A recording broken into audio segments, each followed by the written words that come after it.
Hey, it's PHNX Cardinals live on a Tuesday. I'm Johnny Venerable. He is Brack. Welcome in to your premier Arizona Cardinal podcast. Like and subscribe.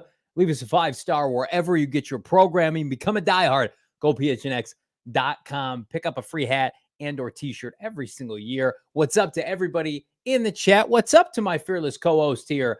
Quiet ahead of the Chicago Bears game this week. Draft talks in the air. Where do you want to start, my man? Let's talk about the game last night that we witnessed, where the Seattle Seahawks came from behind, rallied from behind, and shocked the Philadelphia Eagles, and now fall to 10-4. And last week we were doing a little grave digging, right, or grave dancing on the Eagles and the trash that they've talked about Jonathan Gannon. How are we feeling about the Eagles now? And also that it's just it's a week away from the Bears game this Sunday. I had somebody text me today saying the Cardinals are going to lose to the Bears, but they're going to beat the Eagles.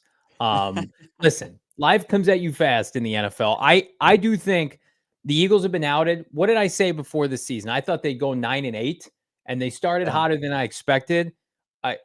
Feels like maybe they've got 1 to 2 win tops before the end of the season, but they're going sideways fast. This is the program. This is the only program that has told you the definitive story of what went on with the Eagles and Jonathan Gannon. Much to the dismay at the time of Eagles Twitter, the ownership group for Philadelphia, Jeffrey Lurie and company, tried to make Jonathan Gannon the highest paid defensive coordinator in the NFL. And you've got his minion general manager. They all came together and said, JG, what do we have to do to keep you? Gannon took this job. Then subsequently, the Arizona Cardinals were able to also court Nick Rallis away from Philadelphia. And then just so happens that Philadelphia got a little pissy. They threw a little pity party, and they filed a faux tampering charge, which was bullshit. And so last night, I'm sure Gannon, Nick Rallis, and Monti Ossenfort and company kicking their feet up, enjoying what they were watching. I would imagine that happened. Yeah, I mean, you've seen the true regression, like some of the numbers that they were putting up on the broadcasts, how poor they've been on third down, getting off the field, and the lack of pressure that they've been able to get on third down with an unbelievable cast of characters, including a guy in Jalen Carter that they got in the top 10 in the NFL draft, and they couldn't create enough pressure to beat Drew Lock and the Seattle Seahawks. You love to see it. I think you certainly do, right? Matt Patricia there with his pencil. What's he using a pencil for on a laminate? That makes no sense to me. And then they got a camera on poor Sean Desai up in the booth, and you're just like, this poor guy. He got his play calling duties stripped from him, and he's got a red light camera in his face while he's trying to do whatever his job is now. I was talking to somebody just kind of shooting the shit, and basically like Desai, to me, that demotion feels like ownership, like Howie Roseman. Like that's not Nick Sirianni. We like him. I think he's a good coach. I think he had 2 elite coordinators the last 2 years, and now it's exposed city. I'm not calling him a fraudulent coach, but I'm just saying, like, they're not one of the best teams in the NFL. Like, their coaching staff was elite last year. We saw it. It nearly took down Mahomes and company by themselves. So I feel for Eagle fans. I don't. We laugh at them. We grave dance. But here's what I think is a perfect transition, Bo, to kind of the show title today, which we touched on a little bit yesterday. You know, I still very much in the camp, spoke to somebody earlier today, like Kyler Murray, they're all in, they feel good about it. But it's like you and I have kind of back and forth off air. It's like, well, this team's got to make the playoffs next year. Well, Kyler Murray gives them the best opportunity to do that, especially like I was willing to, kind of concede, Seattle's going in very good. Look at their schedule. They got Tennessee and they've got Pittsburgh. They're going to come to Arizona with something to play for in week 18. They're not going anywhere. The Rams haven't gone anywhere. I think the Niners, unfortunately, are going to win the Super Bowl. Like, factor all this in.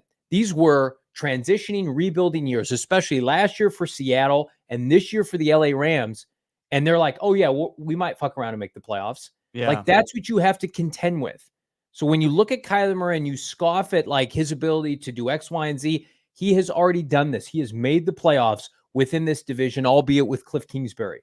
And you guys want to sit back, not you guys specifically, but there are people that want to tout 2 to 3 college quarterbacks. And I'm including Jaden Daniels in that group saying, we're going to contend next year with a college quarterback. Come on. It's laughable because Gannon and company, after maybe winning 3 to 4 games this year, they need to win next year. There's not going to be any excuses. You gotta notch 8, 9, 10 wins next year to feel really good about where the direction of this franchise is headed, Bo. Yeah, I think the pressure is going to be on, just like there's been, and they've shown their worth in spades with Pete Carroll and Sean McVay. Like if you give them bigger, faster, stronger, more physical players, that they can coach them up. And Jonathan is going to have to prove that. Like he was given a bottom roster in this league. And he's, they've been competitive, right? But what's kind of coach is he going to look like when he's got talent on this roster? And I think obviously we can't see what that looks like the remainder of the season. But it can happen as early as next, the kickoff of the 2024 season. I think that's realistic. It's going to be a bummer though. Like if something goes south and they decide to transition the quarterback position, and I'm in the camp with you, like where I feel like they've made the decision and Kyler's going to be going forward. But if they did, and then there wasn't a sense of urgency on the free agent market for some wide receivers or trying to acquire wide receivers, like that's all pointing to, man, this is a lot longer of a rebuild than we even anticipated, even though I feel like they are set up to get right back in the thick of things. The roster right now it's a blank sheet of paper in the best possible way. You can go any different direction you want to go. Didi, I like this to all the K1 haters. What are you replacing Kyler Murray with? If it's Drake Maye, good luck in 2024. If it's Drake Maye or Caleb Williams, I think you're going to see a lot of the same struggles from this team. I'm sure there'd be, peaks and valleys, and there'd be some Sundays where they look good or maybe not. I saw some stupid stuff from Matt Miller on ESPN today saying that he's got Drake Maye, who's the QB2 in this class, higher ranked than he had Kyler Murray coming out in 2019. So that's certainly a choice. Arizona Animal, unbelievable, like the Heisman Trophy winning year where he took Oklahoma to the college football playoff semifinal, and his statistics were better than Tua's that year, which were like historical. But Drake Maye and his 24 touchdowns and 9 picks in the ACC. Yeah, that makes sense. I get it. You can fall in love with prospects and their skill set. Yeah. But how does it translate? And so far at North Carolina, like he had a great freshman year. He had a pretty mid sophomore year. When it meant the most for him in the UNC Tar Heels. Like this might just be him. Like 24, 25 touchdowns in the NFL. That's not going to get it done. Josh Allen ruined everybody. He did. Like everybody, Josh Allen, and they're like, this is what the skill set is, and this is what it projects as. And you're going to have to start. We talk about a blank canvas. You just take, you've got the skills and you've got to develop them. And they were able to do that. But that's the exception to the rule. Like far often than not, like you've got guys that just their skill set falls at the wayside and they're out of the league in a couple of years. Arizona Animal, why can't we be like Seattle, just to tough out? That's all I want. I think they're working toward that. I listen, they're a team I think a lot of people would not want to play at the end of the year. Notwithstanding, listen, I think it's tough because their schedule is so daunting. Like every 3 games, they get one of the best teams in the NFL. Some of these teams go like quarters or half of the season and they don't play anybody, right? You're recycling the Atlantas and the New Orleans and the Indianapolises and the Jacksonville Jaguars. The Cardinals, it's like Eagles, Niners, Cowboys, Ravens, all these teams. Bengals at the time had Joe Burrow. Their schedule it's just not fair. I mean, Bo, we've talked about it off air. It's the hardest strength of schedule in the NFL for a team that was picked to finish last, not only in their division, but in the NFL overall. I mean, they're picking 3rd right now in the draft. They have had very little go right for them in terms of like lining up to be a contender this year, lining up to be competent this year. And so their response to that was, we're just going to strip it down because next year they're going to have another 4th place schedule. Next year, they're not going to have to play the AFC North. They're not going to have to play the NFC East, right? They're going to have it's going to be exponentially easier for them next year. So, I mean, it's the right time to be able to say, okay, got our quarterback. He's going to be with us the entire offseason. We're going to work toward getting him back to where he knows he can be, which is a Pro Bowl MVP caliber player. and we're going to supplement. We're going to add talent, wide receiver, left guard, pass rusher, defensive tackle, cornerback. I mean, it's going to be a chore. Ossenfort's going to be busy. It's funny. We haven't seen old Monty in some time. I know you see him on the practice field, unlike Steve Keim, but it's like, we haven't. Monti Ossenfort basically after the draft was just like, see you guys next spring, see you guys next winter at the combine. And really, that's the way it should be. He handed it off to Jonathan Gannon, and then Gannon's about to hand it off to Ossenfort. Yeah, he's out there each and every practice. Sometimes he's throwing footballs. He'll come over to the media and he'll talk with us, whether it's about how we're doing in our Christmas shopping. He says he's way behind on that. The other day he just came up. He's like, "Yeah, you see that guy over there? We're gonna sign him." It was Tyreek Smith, the player that they signed off the practice squad. So it's a breath of fresh air as far as what you're getting from the general manager position. But like when we talk about the path to contention from where they are right now at 3-11, potentially finishing the season at 3-14, it's a long way. It's a long way, especially when you look at all the needs. So speaking of Ossenfort, I was chatting with somebody, and I'm, the topic Always of chatting. conversation. Yeah, I'm always chatting. You and I brought this up first, so we will take immense credit for it. If they lose to the Bears Sunday, will the noise get louder about not playing Kyler Murray in the finale? That's assuming they don't go to Philadelphia and shock the football world, which I would trade everything for, frankly.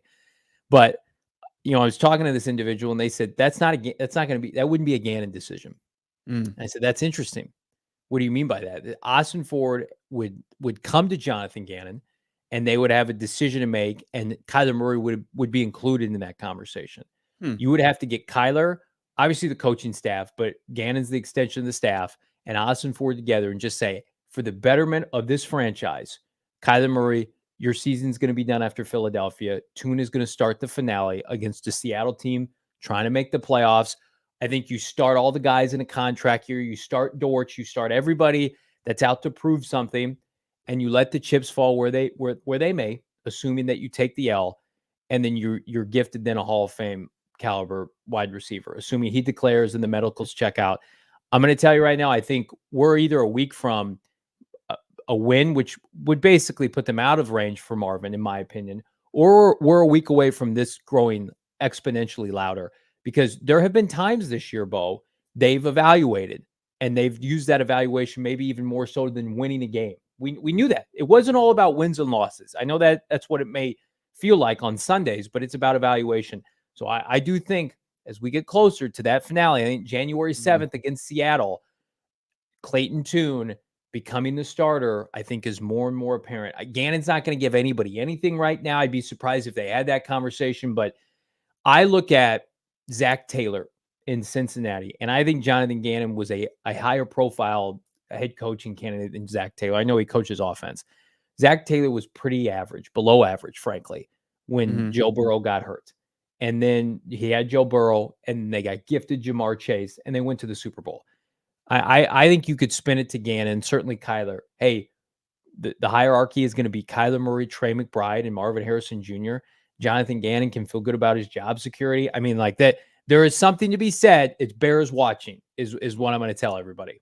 And I can see that. And it would absolutely have to come from upstairs. It would have to come from the true decision makers as far as, building the roster and with the eye on the future. And it's been there, starting with the hiring of Monti Ossenfort, right? And the roster that he gave, I won't say gifted to Jonathan Gannon. This is the worst gift ever.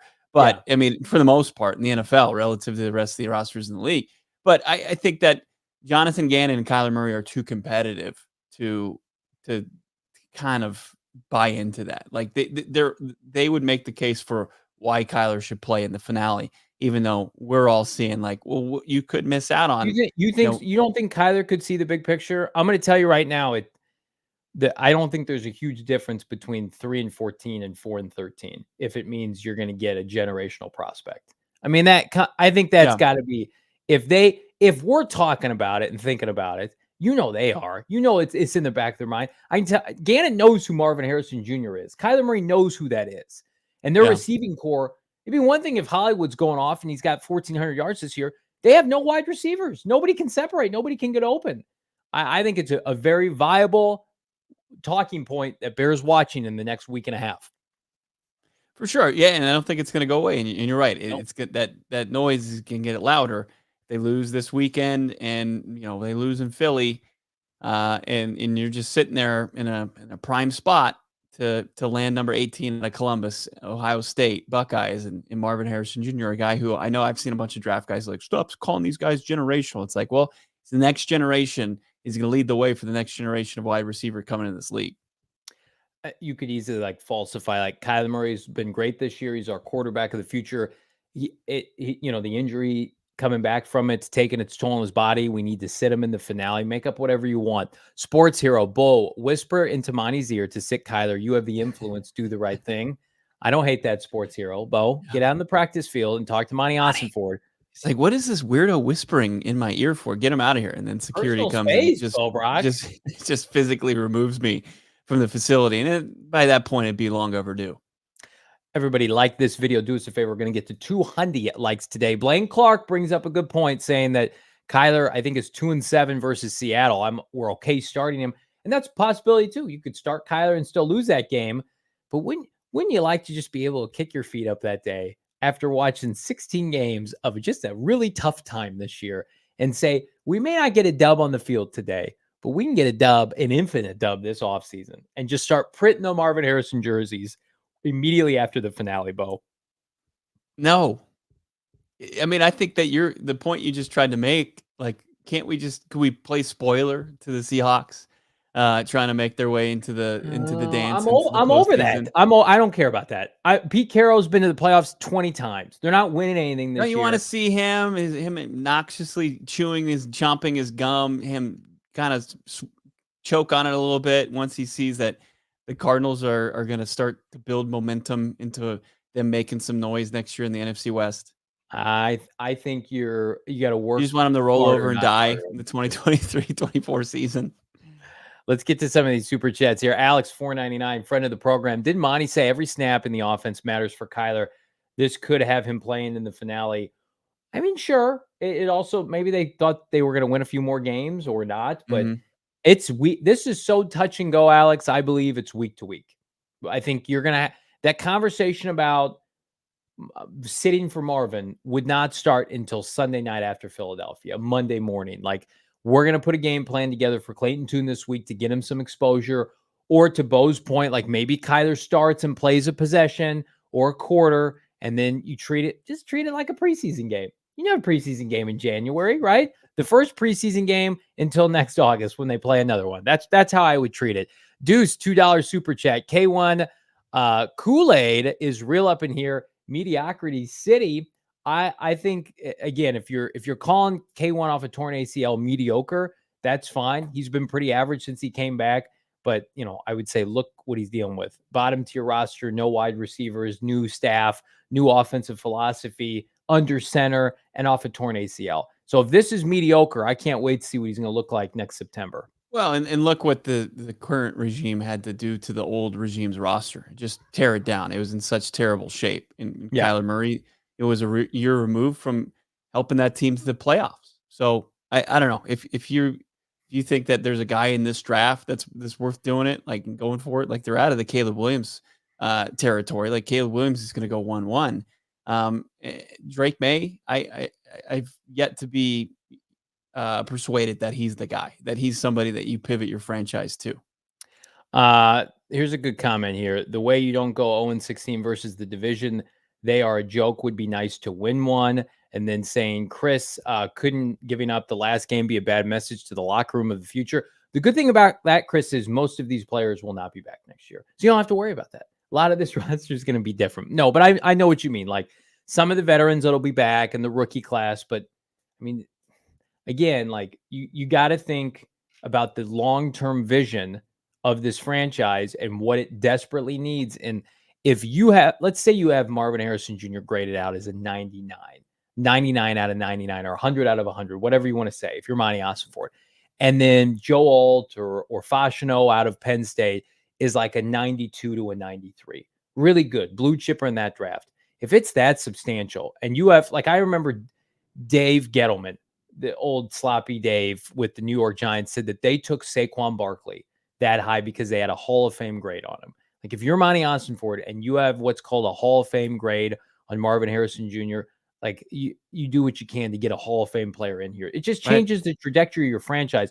Does a win against Seattle, pushing you from 3 wins to 4 wins, change the trajectory of your franchise?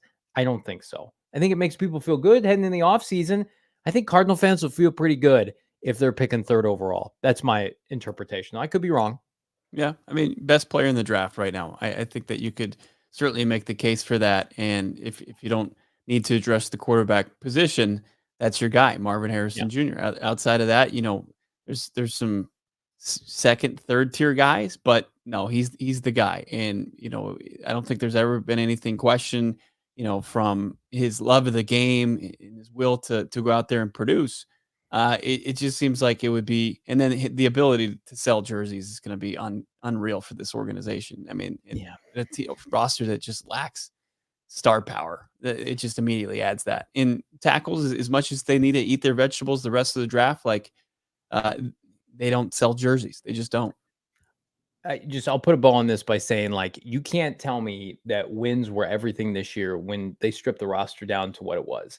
You're cutting DeAndre Hopkins, but then you're selling me on we got to win in week 18. No, man, go get a Hall of Fame receiver. Go get a debit card from Desert Financial. Desert Financial is the official credit union of our Arizona Cardinals. For more than 84 years, Desert Financial has been Arizona's largest, most trusted local credit union. It's the credit union of the Venerable family and more. Look for Desert Financial for checking, savings accounts, mortgages, loans, credit cards, investment options, and more. Great holiday card. Get somebody a credit card. Go nuts. If you're an Arizona sports fan, there's no better place than to do your baking than Desert Financial Credit Union. And hell, represent the Red Sea with the Arizona Cardinal Visa Debit. Show your team spirit. Check it out. Go to desertfinancial.com/Cardinals to get started, Bo. Yeah, go to a Desert Financial, withdraw about $20, and you can go check off a bunch of your friends and family off your shopping list for the holidays by buying some holiday scratchers from the Arizona Lottery, making last-minute shopping easy when they make the perfect gift, the perfect stocking stuffer. You can throw them up in your tree. There's scratchers for everyone on your list, and they start at just $1. You can make it rain some holiday scratchers. Top prizes up to $500,000. The gift, the holiday scratchers, is for everyone. Naughty or nice, tickets make the perfect stocking stuffer. As I said, go out and buy those holiday scratchers today. You can find a retailer just like our friends over at Circle K near you at ArizonaLottery.com. Follow them on your socials as well at AZ Lottery. Got to be 21 years or older to play. Let's take a look at some remaining schedules, Bo, for some of these teams the Arizona Cardinals are competing with ahead of the final, let's just say 3 games in the NFL. Damon Dog put together this fancy graphic here, sizing up the schedules. Now, we did this a couple weeks ago. You're missing some teams on here because these are the quote-unquote major players. Panthers, well, they won last week. They get to play the Packers, who have lost 2 in a row. Is that a winnable game? Who knows? At Jacksonville, the Jags are completely on fire. And then the Buccaneers, like, could the Buccaneers have that game sealed up? The division. Do they have anything to play for in the finale? So, like, would not surprise me at all if the Panthers finish the season with 3 wins. But the Cardinals, they have that strength of schedule tiebreaker. But the Patriots, they do not. If the Patriots lose out and the Panthers win 1 more, the Patriots are picking 1st overall. Speaking of their schedule, they're at the Broncos this week. I think that's a winnable game. Maybe not like favorite winnable game, but certainly winnable. At the Bills is tough. Then versus the Jets. The Jets, Bo, they have not beaten Bill Belichick in half a decade plus, so that bears watching. Cardinals, of course, 3-11. We talked about it. Pretty daunting. At Bears, at Eagles, home against the Seahawks. Then you look at the Commanders. The Commanders right now remain your biggest threat to jump the Arizona Cardinals should the Cardinals, Bo Brock, win another game. Commanders are at the Jets this week. Now, that's on the same East Coast time zone. We can see if, Sam Howell's got one more magic trick in him. Then, of course, at the 49ers, at the Cowboys. Now, with Philadelphia losing last night, is Dallas in a position? Do they have the division sealed in Week 18? Do they sit players against the Commanders? And I just threw in our friends in Chicago. The Bears, 5-9. Cardinals, Falcons, Panthers. I think the Bears are probably good for at least 1 more victory. So, looking at these schedules, Bo, what do you make of it? Yeah, the Commanders, that this week is big for them going against the Jets. It's probably their lone winnable game remaining. And then it gets interesting with the Pats against that team, the Jets, that made it kind of pretty clear that there's not going to be any Aaron Rodgers this season. So you're going to deal with whatever they've got left at the quarterback position, whether they turn back to a Wilson or do they have Trevor Siemian. It's a mess. It's an absolute mess. And those are going to be some pretty unwatchable games. So, yeah, Bears not so much concerned about it, but the Commanders, like, they can immediately change the complexion of this thing with a W on the road in New Jersey against Gang Green, no doubt about it. That's the thing that stands out to me the most. I mean, outside of like the Panthers and Patriots, the Patriots hurdling the Panthers, that would be pretty crazy, and you feel bad. I mean, it doesn't. You don't feel bad for them. I mean, the Bears are already going to get gifted an unbelievable pick from the Panthers. They still are trying to play similarly for a little bit for something, right? They don't want to just go out the worst team in the NFL with a whimper like they have been all season long. I think it's really fascinating. Like the Patriots winning against the Jets, I think would fortify the Cardinals potentially picking second, but then the Patriots also losing out and the Panthers winning a game. I mean, I think the Patriots have the most to lose these last 3 games. They're moving on from Bill Belichick. Belichick is trying to get every win he can before he hits the free agent trade market. And yet, like, the best thing for the Patriots is lose games, get Drake Maye or Caleb Williams, start over. I mean, if the Patriots somehow, let's say they win 2 more games, let's say they beat the Broncos, they beat the Jets, you fall down to 5-12, and you go from 2 to like 6, and then you're setting yourself up for nothing. Jaden Daniels territory. That's bleak right now. I mean, for me, I think we heard about it pre this season that some of these teams, when they could see these quarterbacks, and now we're talking about it with a Hall of Fame level wide receiver prospect, are teams going to throw games at the end of the year? Now, not throw games in terms of the coaches aren't going to coach hard and the players aren't going to play hard, but is there going to be roster manipulation by these general managers to ensure that their team takes an L? Like Bailey Zappi right now is playing good football for the Patriots. Like, is he going to play them out of contention for a top 2 pick? Is Sam Howell staying as the starter, not Jacoby Brissett? Is he not setting Washington up for success? It's crazy. Like, you look at the Bears, the Panthers, even though they're not in that category. Of course, Washington, all of these teams have lame duck coaches except the Cardinals. So it does make you feel like the Cardinals are in a unique position to pivot, and they can handle anything. As long as Kyler, Monty, and JG are all on the same page, they can manipulate these last 3 games because they're playing against a bunch of people, hypothetically, competing, that are all going to lose their jobs, like gut jobs coming in New England, Washington, etc. Yeah, especially Washington with the new ownership and how that it's been an even bigger sinking ship than it has the previous couple of years, which is crazy. Yeah, I mean, Josh Harris, Magic Johnson, that ownership group, they're going to look for a brand new face of the franchise, and I don't think that they're going to hesitate to pivot coaching staff, the quarterback position, everything that you look for when you start to evaluate an organization. Hey, Zeus, $4.99 super chat. Heard there's too much K1 Kool-Aid. Just don't come begging for a sip next year. Just wait, K1 or no one. Again, like I'm with you, Jesus. It is frustrating because like Trevor Lawrence, Justin Herbert, what have they done that Kyler Murray hasn't done? Like those guys have all been, I know Trevor won a playoff game, but like for the most part, one and done in the playoffs. That's Kyler Murray. And they're part of franchises right now. They're having tough time. Like historically, the Chargers, the Jaguars, the Cardinals, they're having tough times. And so like these quarterbacks that you get, don't take it for granted when you have a quarterback that's young, that's taking you to the postseason, because you could easily pivot off of Kyler Murray and go with Drake Maye or Caleb Williams, and it could be a Bryce Young scenario. No one knows that that's not going to happen. Anybody on this show, a national show last year at this time, would have said Bryce Young, generational, first overall pick, franchise changer. And then now potentially, I'd be interested to ask you, Bo, like if Carolina really had the number 1 overall pick, are they taking a quarterback? Is that something they'd consider? I mean, like it's crazy we even have to ask that. Do they pull Cardinals? Right? Do they go taking Josh Rosen and pivot, to the next quarterback, somebody they feel like more comfortable moving forward with than they did with Rosen? Yeah, I absolutely think that that conversation is had. It's a very tough conversation to have in Carolina, but I absolutely do think that goes down if they own their own pick, but they don't. Did you see tickets were going for 45 cents in Carolina? How is the Bryce Young era going? They did pull out a dub, shockingly, against Arthur Smith, who's a menace to our fantasy football teams. But yeah, you could get some great tickets for dirt cheap.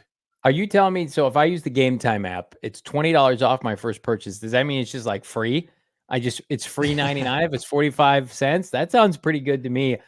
Typically I use Game Time for tickets, concerts, sporting events, parking passes, whatever.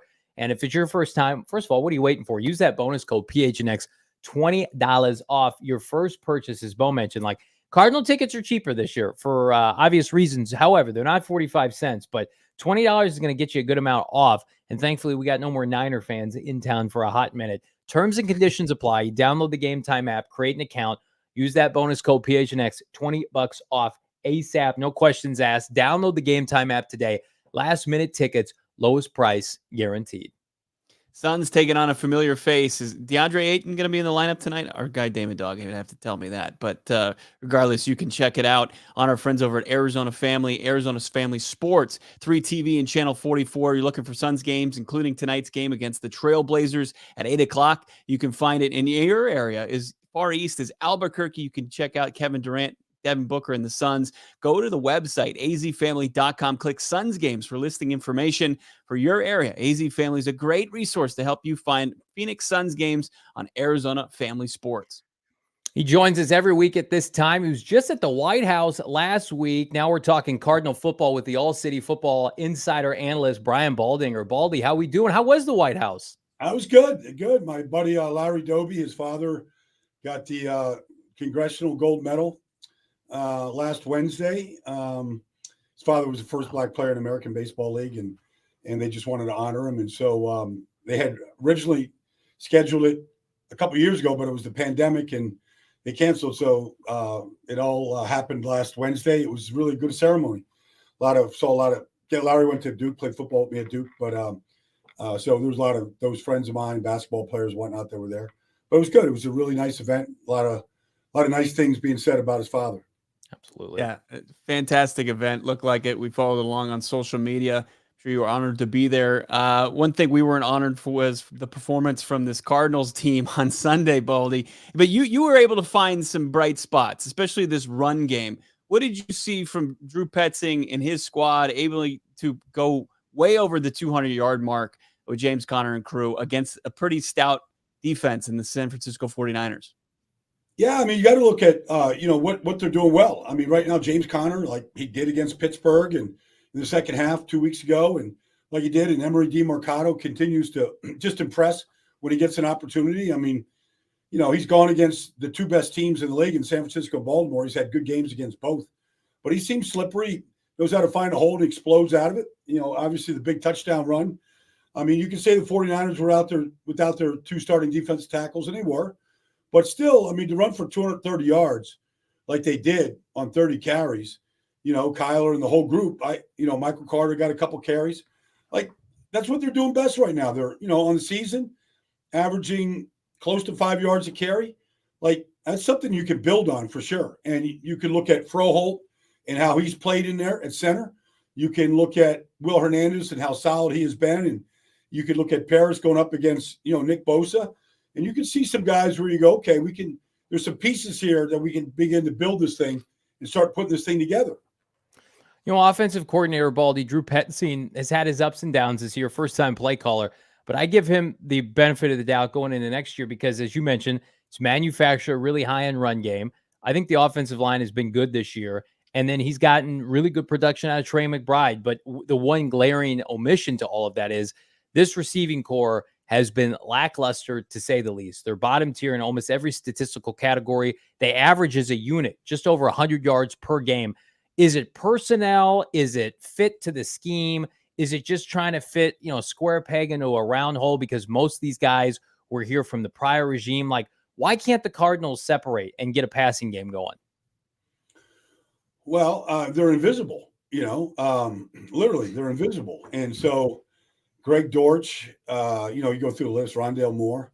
I don't know if Hollywood played or didn't play last week. So yeah, they're small. They're on the small side. They don't have any size on any of them. they don't play big. None of them play big.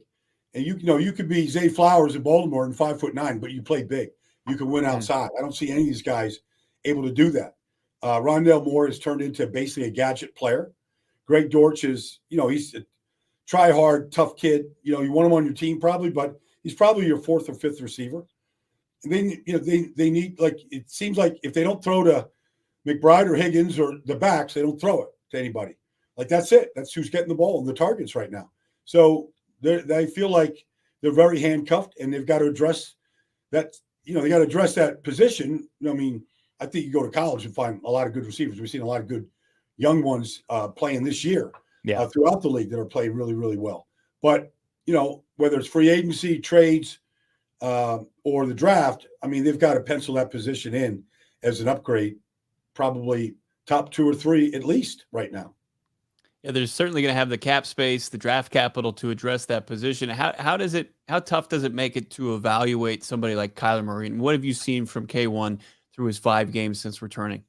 Well, look, the pick 6 last week to Travarius Ward, look, he throws to McBride. 49ers, he stared him down now. Travarius is on his upfield shoulder. He's in zone coverage. There's a curl. You can only stare at a guy so long. Any good back, and he's a good defensive back, is going to pick your pocket. And that's what he did. Is that Kyler, or is that fact that where else do I go? I'm trying to get a completion here. It's a 7-7 game. We're driving. We need a first down. I feel like the question is valid. I think it becomes hard to evaluate, and you don't see the touchdown passes that you see the guy on the other side throwing to, and the core of receivers he has to throw to. And so I do think when you look at 4 touchdowns, 4 interceptions, whatever Kyler's at right now, it's not there's not a lot of statistics here. There's just not a lot of options for him right now outside of McBride. Yeah, I've argued, Baldy, I'm trying to judge Kyler Murray on just the offensive efficiency, and they're putting up yards, and they put up some impressive numbers against San Francisco. San Francisco. They put up 450 yards. It was, that's a good day. You should have more points off that, but still, to your point, yes. They put up a good number.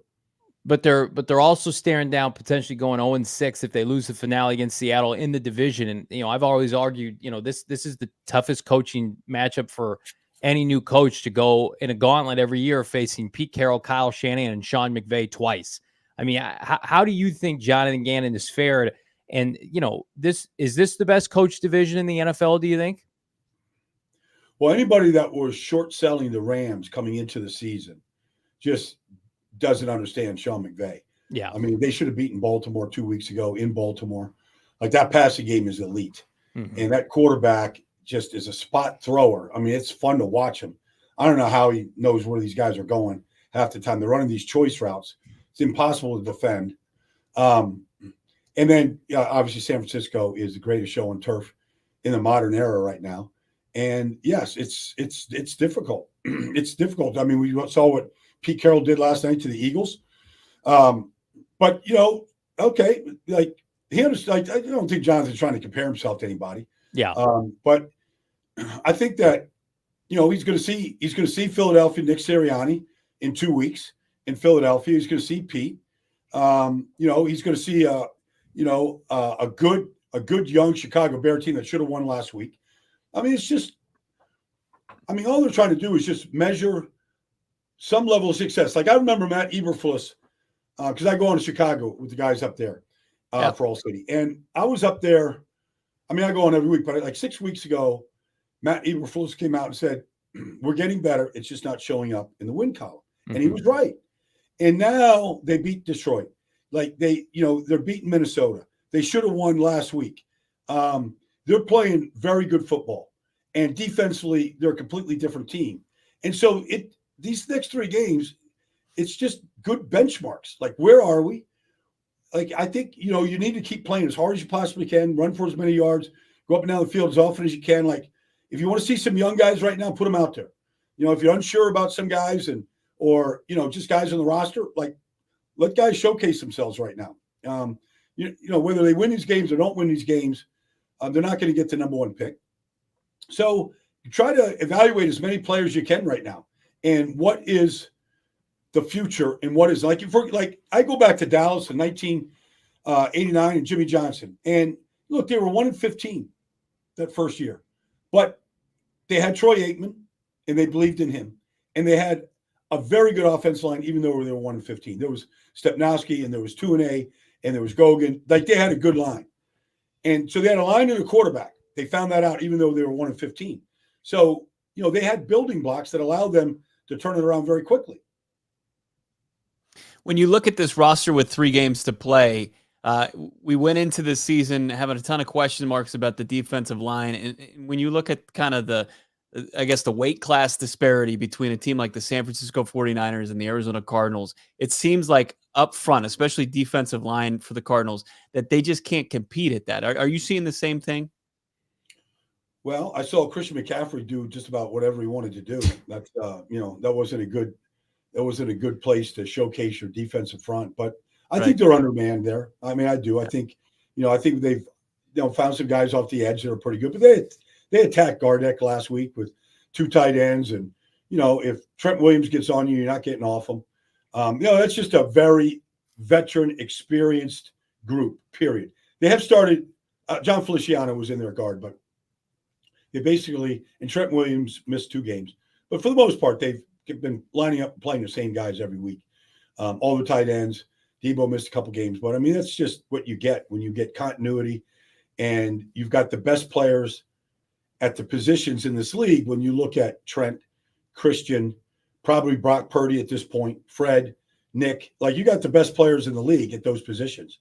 And Travarius Ward is an elite player and has been. And so, there's just a big disparity difference right now.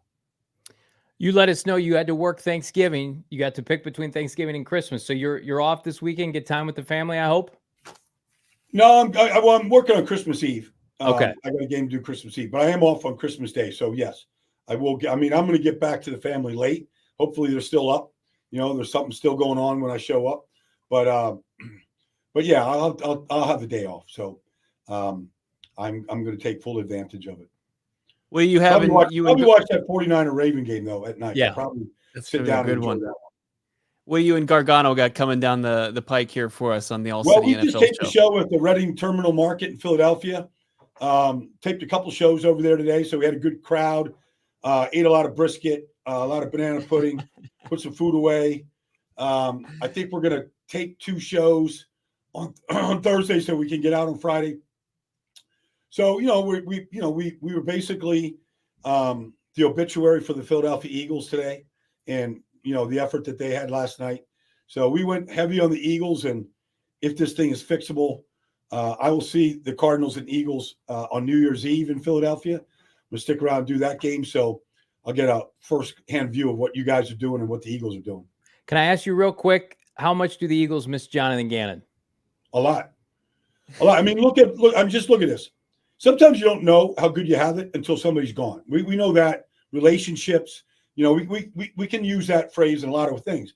But, they bring in Sean Desai. They basically elevated him. Like, I don't know why he's still there. Then you bring in Matt Patricia. He's calling the plays. Defensively, they've given up 8 more touchdowns in 3 fewer games already than they did a year ago. And it's primarily the same talent. And so I think they miss him a great deal. I thought Jonathan really, the fans sometimes weren't in love with his style, but the ball was in front of them. It wasn't going over their head like it is right now. Well, all the best to you and your family this holiday season, Baldy. We appreciate all the great work that you join us each and every week breaking down this game, this Cardinals team. The best to you and yours. Thanks, Bo. Thanks, Johnny. I'll join you guys next week, man. Happy holidays, Merry Christmas to both of you. Take care, Baldy. Okay, guys. What a gift. The best segment of the week. Yeah, we get that man every week. It's nothing can be better. Although picking up some Shady Rays, 50% off 2+ pairs, that gets you close using that bonus code PHNX. Shady Rays, built to last. Premium polarized shades. The only shades of the Venerable households. The only shade we wear. We threw away our big name brand shades. I'm exclusive to Shady Rays now. We're in a relationship status. I'm enjoying it. And frankly, you should too. Shop the entire collection at their brand new location, Curland Commons, a full stop shop of all things Shady Rays. If you don't love your Shady Rays, guess what? Well, you're going to love them. But if you don't, that slim chance Exchange them, return them for free within 30 days. No questions asked. There's no risk when you shop. There's always a team behind your back at Shady Rays. Go to shadyrays.com. Use that bonus code PHNX. Again, 50% off 2+ pairs of their polarized sunglasses. Try them for yourself today. Shades rated 5 stars by over 250,000 people, Bo. Let's set up a scenario here. You're on your couch. You're enjoying, one of the final football games of the regular season. You turn, and right there with you is a bag of OG's Brands gummies. You got them in hand. It's a winning combination. It's the way to win on Sundays, Mondays, Tuesdays, every day that ends with Y. You're going to win with our friends over at OG's. Bold flavors. OG's gummies are slam dunk for your taste buds. Plus, you can customize your experience based on desired effect and strength. They don't just have, here's our product, take it or leave it. They like to tailor your cannabis experience with their gummies and all incredible product line that they have. OG's classics like the fruits and the creams, mouthwatering Pegs Raspberry, the Orange RSO. There's something for everyone in the OG's lineup. To learn more, go to ogsbrands.com. Follow them on socials as well at OG's Brands. Got to be 21 years or older. You can find them in your local dispensary. Check out these super chats. Deuce going hard in the paint. Yes. I'm not gonna call it anti K1 rhetoric, but clearly would like to see the franchise go in a different direction. $2 super chat. I'll be collecting all those K1 tiers next year. I think, Deuce, you're gonna be crying tears of joy when this team makes the postseason with Kyler Murray next year. Something tells me that that's gonna happen. PR Mac $5. We're all trying to win. Monty just grabbed an edge rusher, Tyreek Smith. I saw that. Don't be surprised he gets some snaps and is in the plans for the future. Get some sacks. One of the topics of discussion that I was going to lead the show with, but I'm like, that seems kind of mean, but it kind of plays into PR Mac's question here. The Cardinals have 0 sacks in 3 games. The pass rush, even though they won a game in Pittsburgh, it's been nil. Certainly nil against Brock Purdy and company last Sunday, Bo. Guys like Victor Dumakeji and Dennis Gardeck, we know what they are, rotational pieces. Is the Zaven Collins experience kind of a bust at this point? Where is he? He flashes once a game in run defense, but man, you're getting nothing as an edge rusher from the big man, unfortunately. Yeah, I think unfortunately the train is leaving the station on his 5th-year option to get picked up, and this was an experiment that I think he was willing to make and take on, with the opportunity to play himself into that 5th year.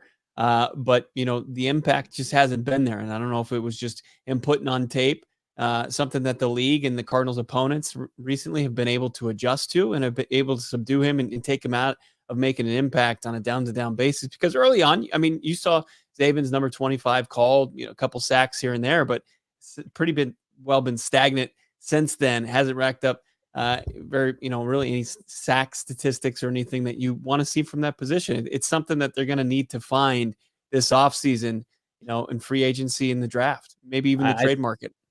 Chase Young's going to be a free agent. I'd be talking to his agent right now and what he's done for San Francisco. I know that team's loaded, but if he's healthy, he's a productive player. Montez Sweat's no longer available. Brian Burns is a guy that I think a lot of Cardinal fans would want to see. This is just the notable defensive free agents. Brian Burns, Josh Allen, Chase Young, Danielle Hunter would all be the top edge rushers for the Arizona Cardinals if they join the team tomorrow. And then look at guys like Leonard Williams, Justin Maduk. How you pronounce his last name? I can never pronounce it for the Ravens, but he's fantastic. If you guys watch Justin for the Ravens, he's a really good player. I think it goes to show you, Bo, this team, I don't think they're starting with nothing at cornerback, but man, it feels like defensive line in general and wide receiver, you got to get some serious help. It's got to be flushing resources, throwing stuff at the wall, seeing what sticks, because you can't compete, as you articulated it to Baldy, I thought really well. It's just you can have a great game plan, and I think JG's done that. But if you don't have the horses up front, you're getting into week 14, 15, 16, the dog days of the year for a losing team, it can get ugly like it did against the Niners on Sunday. Dylan Richards coming to your aid here, Matabuke out of Baltimore. That's I heard that before. Defensive Matabuke. lineman. Yeah, and then you've got it's going to take them utilizing all that draft capital, a lot of that salary cap, and they're probably going to have to add in the interior and the edge through both of those, right? You got to add. I think there's that list, man, it's got to give you a little hope that the Cardinals could at least sign one of those guys at a premium position, and then that's worth usually the money. And then use like one of those top 6, the 6 picks in the first 3 rounds on an edge rusher as well, and then add him with like a BJ Ujulari, start to rework the interior of the defensive line, and it's going to look like a completely different unit, and I think one more capable of competing each and every week in the NFL season. He just texted me, our guy Howard Balzer. The Cardinals are making a change at wide receiver, albeit from their practice squad. Daniel Arias from the practice squad has been released today. Cardinals, so churning the bottom tier of that position group depth chart at wide receiver. Not sure if that makes a big impact with everybody else. Hollywood Brown, what's his status? We're going to talk about more on that on Wednesday's show. In the meantime, go to gophnx.com, become a diehard. Again, it's the best money you can spend this holiday season for a loved one. Pick up a free hat and or shirt. Check out the Greg Dortch t-shirt. I was repping mine the other day. Got a ton of compliments on it. I had the PHNX hoodie rocking it at Gila River Resorts and Casinos this past weekend. Tons of compliments. Again, these are high-end merchandise, material, attire, whatever you want to call it. It's comfortable. Wear it out, work out in it, whatever you want to do. It's high-end, and if you become a diehard, you get it full free. Hat and or shirt every single year. Check out the works of our PHNX Cardinals beat reporter Howard Balzer at gophnx.com. Craig Morgan's putting out great stuff on the Coyotes. Gerald Bourguet and company. What the hell's going on with the Phoenix Suns? All of that and more. gophnx.com. Like this video. Subscribe to PHNX Sports wherever you get your podcast. PHNX Cardinals. Again, get this to 200 likes. Come on now. 200 for your boys here on a football Tuesday. Big thanks to Brian Baldinger, my co-host Bo Brack, award-winning producer extraordinaire Damon Dog. We are back on a Wednesday, maybe a mock draft Wednesday with our friends from CHGO. We'll see. In the meantime, I'm Johnny Venerable. We'll see ya mañana. Peace. We all silly like the mayor.